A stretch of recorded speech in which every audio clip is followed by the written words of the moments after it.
Dear friends, ఈరోజు యుక్త వయస్సులోనే వెంట్రుకలు తెల్లబడడం అనే సమస్యకు ఆయుర్వేదంలో శాస్త్రీయంగా ఎలాంటి పరిష్కారాలు ఉన్నాయో మనం చూద్దాం. ముఖ్యంగా దీంట్లో ఉండే మెడిసిన్స్ ఒకటి పైకి రాసుకునే లేపయోగం, అంటే దీన్ని హెయిర్ ప్యాక్ అనుకోవచ్చు. రెండవది నస్యయోగం. మూడవది లోపలికి తీసుకునే ఇంటర్నల్ మెడిసిన్స్. వీటన్నిటి గురించి మనం వివరంగా చూద్దాం. అవి ఎందుకు వాడాలి, వాటి వల్ల ఎలాంటి ప్రయోజనాలు ఉన్నాయనేది మనము తర్వాత వివరిద్దాం. మొట్టమొదలు ఈ హెయిర్ ప్యాక్ గురించి మనం చూద్దాం. దీన్ని నిత్యాది లేపం అని ఆయుర్వేదంలో అంటారు.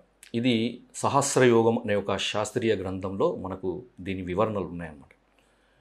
దీంట్లో కావలసిన మనకి ముఖ్యమైన మూలికలు ఏంటంటే, మొట్టమొదటిది నీలి ఆకు, నీలి చెట్టు యొక్క ఆకు.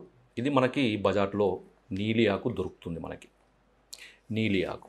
రెండవది తానికాయ గింజలో ఉండే పప్పు అన్నమాట.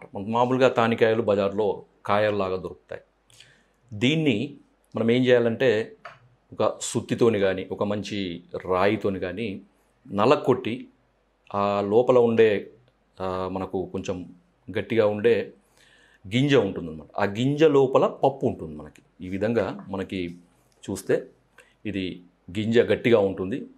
ఆ లోపల మనకి చిన్నగా మనకు పప్పు లాంటిది దొరుకుతుంది అన్నమాట.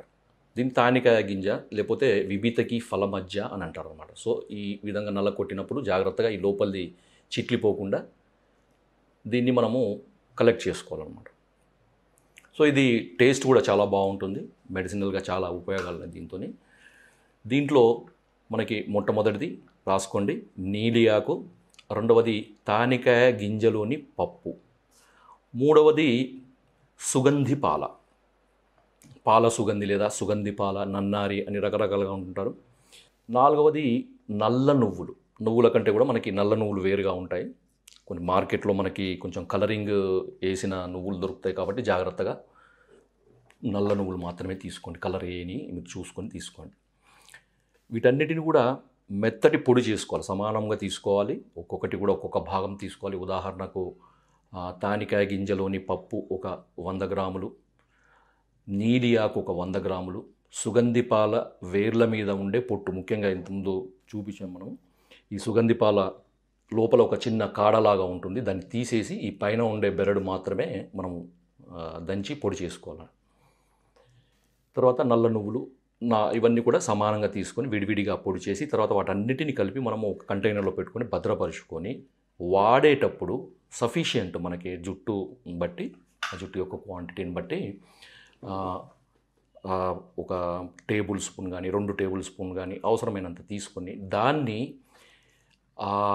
ఆ పౌడర్కి మనము భృంగరాజ రసం, అంటే గుంట గల్లిజేరు లేదా గుంట గలగర ఆకు రసాన్ని బాగా కలపాలన్నమాట. అంటే అది మెత్తగా పేస్ట్ లాగా అయ్యే విధంగా, అంటే వెంట్రుకలకు పట్టుకునే విధంగా ఎంత క్వాంటిటీ కలిపితే అది పట్టుకునే విధంగా ఉంటుందో అంత క్వాంటిటీ ఈ భృంగరాజ రసం మనం కలపాలన్నమాట.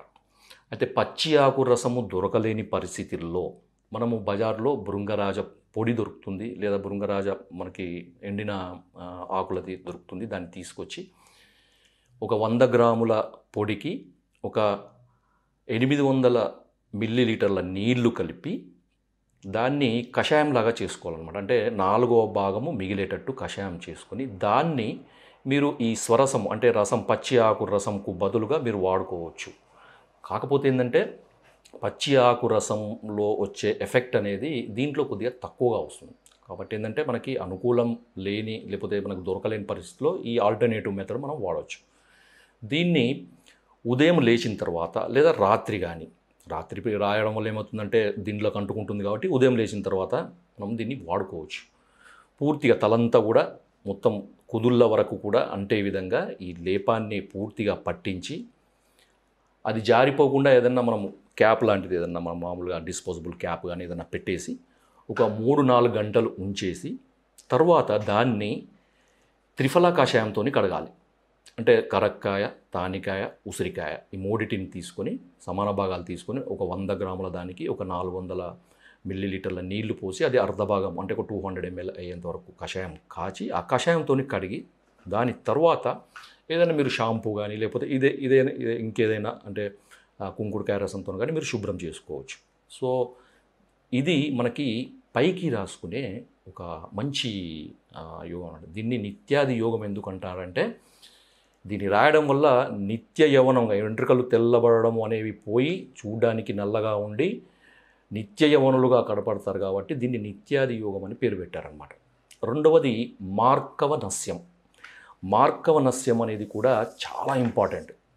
ఎందుకంటే ఈ తెల్ల వెంట్రుకలు రావడానికి కారణం ఏంటంటే ఈ హెయిర్ ఫాలికిల్స్లో ఉండే మెలనోసైట్స్ నుంచి మెలనిన్ అనే ఒక బ్లాక్ పిగ్మెంట్ అనేది తయారు కాకపోవడము, దానివల్ల ఈ జుట్టు అనేది తెల్లబడుతుందన్నమాట.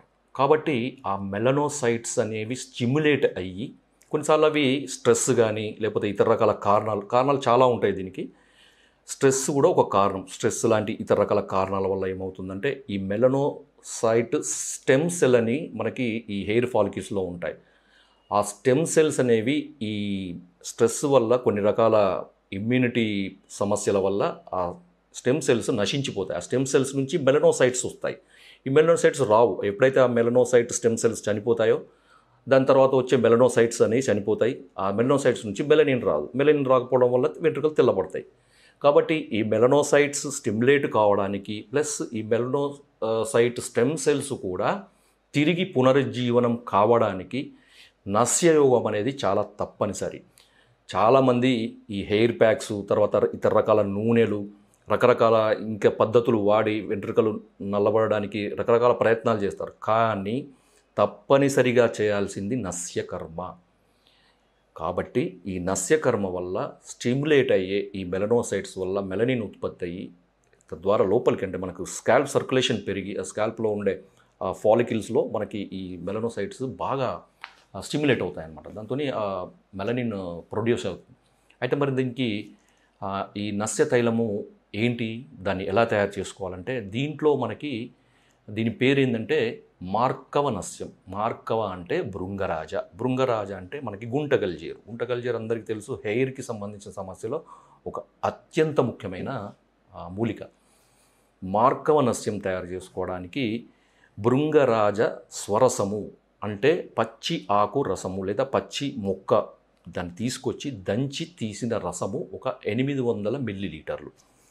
రెండవది గోక్షీరం అంటే ఆవు పాలు, మంచి నాటు ఆవు పాలు మాత్రమే తీసుకోండి. మీరు బయట ప్యాకెట్ పాలు తీసుకోవడం వల్ల మీకు ఎటువంటి ఉపయోగం ఉండదు. కాబట్టి మంచి నాటు ఆవు పాలు ఒక 800 మిల్లీలీటర్లు. దాని తర్వాత మంచి క్వాలిటీ నువ్వుల నూనె, అది ఒక 200 మిల్లీలీటర్లు. దాని తర్వాత అతి మధురం. ఈ అతి మధురం కూడా చాలామందికి తెలిసిందే. ఈ అతి మధురం కూడా ఒక 50 గ్రాములు. ముందుగా ఏం చేయాలంటే ఈ అతి మధురాన్ని పొడి చేసుకొని పక్కకు పెట్టుకోవాలి. దాని తర్వాత ఈ భృంగరాజ అంటే గుంటగల్జేరు ఆకురసము తర్వాత ఆవు పాలు నూనె కలిపి దాంట్లో ఈ అతిమధురము పొడి వేసి సన్నటి మంట మీద కాచాలన్నమాట. ఎప్పటి వరకు కాచాలి అంటే దీంట్లో ఉండే ద్రవ పదార్థాలు అంటే ఇప్పుడు మనం భృంగరాజ ఆకురసము తర్వాత ఈ ఆవు పాలు మొత్తం కూడా నూనెలోకి ఇంకిపోయే విధంగా దీన్ని కాచుకోవాలి. కాచిన తర్వాత దీన్ని వడపోసుకొని మనం పక్క పెట్టుకొని ఒక డ్రాపర్ బాటిల్లో వేసుకోవాలన్నమాట. డ్రాపర్ బాటిల్లో వేసుకుంటే ఏంటంటే మనకి ముక్కులో వేసుకోవడానికి చాలా సులభంగా ఉంటుంది. కాబట్టి ఏంటంటే ఈ డ్రాపర్ బాటిల్లో వేసిన ఈ తైలాన్ని ప్రతిరోజు కూడా వాడే విధానం కూడా నేను ఇప్పుడు చెప్తాను.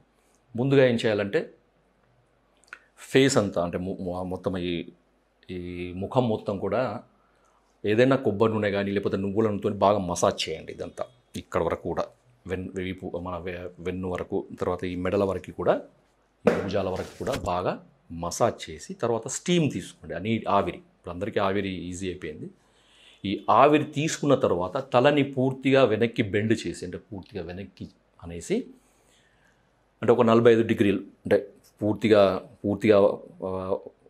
బెండ్ చేయడం కానీ లేకపోతే ఎక్కువగా బెండ్ చేయకుండా ఉండడం కాకుండా ఒక పద్ధతిలో ఒక 45 డిగ్రీస్ అంటే ఎందుకంటే ఈ నస్యం వేయడం వల్ల ఏమవుతుందంటే ఆయిల్ అంతా కూడా మనకి ముక్కులోకి పోయే విధంగా చేయాలన్నమాట. ఇది ప్రతిరోజు ఉదయం లేచిన తర్వాత బ్రష్ చేసుకుని తర్వాత నేచర్ కాల్స్ అటెండ్ చేసిన తర్వాత ఇవి ఒక 6 నుంచి 8 చుక్కలు ఈ ముక్కులో వేసుకొని గట్టిగా పీల్చి గొంతులోకి వచ్చిన తర్వాత ఉమ్మేసేయండి. సో ఇది ఈ మార్గవనస్యము తప్పకుండా చేయండి.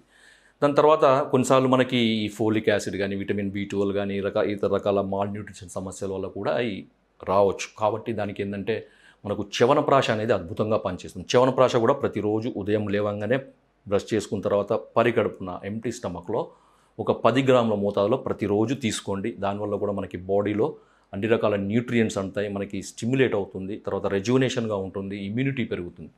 కాబట్టి ఇప్పుడు నేను చెప్పిన 3 రకాల పద్ధతులు పాటిస్తూ ఉంటే యుక్త వయస్సులో వచ్చిన అంటే కొంచెం యంగ్ ఏజ్లో చాలామందిని బాధించి కొద్దిగా ఒక రకమైన స్ట్రెస్కి గురి చేసే ఈ తెల్ల వెంట్రుకల సమస్య అనేది పూర్తిగా తగ్గిపోతుంది. కాబట్టి అందరూ వాడండి. దీనివల్ల వచ్చే ఫలితాలను మీరు అనుభవించండి.